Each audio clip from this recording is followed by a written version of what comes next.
Hello guys, good morning, welcome back to our channel. আশা করি সবাই ভালো আছো, আমরাও ভালো আছি। আর পাপান তো অল টাইম যখনই আমি যেখানেই থাকি না কেন আমার সাথেই আছে। তো সেদিন একদম সুন্দর সকাল ছিল, মেঘলা। আর আমার সুন্দর সকাল শুরু হয়েছিল এই যে এই মুখটা দেখতে পাচ্ছ, এর আগে হয়তো ভিডিওটা দেখেছো, এটা সেই দিনকার ভিডিও।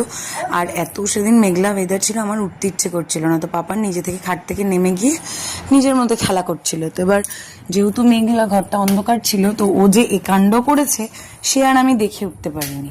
তো যাই হোক, দেখার পর আর করণীয় কিছুই ছিল না। সকালের টুকটাক কাজকর্ম যা ছিল এক এক করে শুরু করে দিয়েছিলাম। ওর বাবা বেরোচ্ছিল আর এদিকে বাইরে বৃষ্টি থেকে বলছে ছাতা মাথায় করে ঘুরি।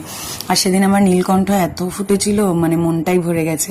টগর আর নীলকণ্ঠের রংটা একসাথে খুব সুন্দর লাগছিল। সকালবেলা ঘুম থেকে উঠে আগে টুকটাক যা কাজকর্ম থাকে সেগুলো সেরে তো পুজোটা করে নিই। পুজোটা করে নিলে অনেক বড় একটা কাজ হয়ে যায়। আর সেভাবে ঠাকুরের সামনে থাকার সময় হয় না, ওই যেটুকু না করলে নয়। কোলে নেবো এখন কেন? তো যাই হোক, পুজো টুজো করে আমি নিচে এসেছিলাম। এসে সেদিন রান্না বান্নার দিক তো দেখারই ছিল। আর এই যে পাপান উঠে পড়েছে, সকালবেলা সেদিন একটু টাইম ঘুমিয়েছিল। তো তারপর উঠে এই যে স্নান টান করে আবার একবার ঘুমিয়েছিল। তো ঘুম থেকে উঠে পড়েছে, আর উঠে তো তছনছ শুরু হয়ে গেছে। আমি রান্না করছিলাম, আর এই যে দেখো আমার ঘরের অবস্থা, সমস্ত উপর থেকে সব এসি রিমোট টিমোট ভাঙা হয়ে গেছে। মানে অল টাইম ও কাজের মধ্যে থাকে। তোমার যদি কাজ না থাকে তো ও তোমাকে কাজে দিয়ে দেবে।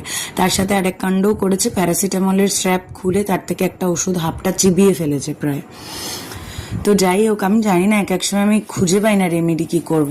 এসব নিয়ে সারাদিন কাটার পর রাতের বেলা ভেবেছিলাম পরের দিনের রান্নার জোগাড়যন্ত্র করে রাখবো। তো সেটাই কাটাকাটি করছিলাম, আর পাপান এখানে তার নিজের কাজকর্ম করছে।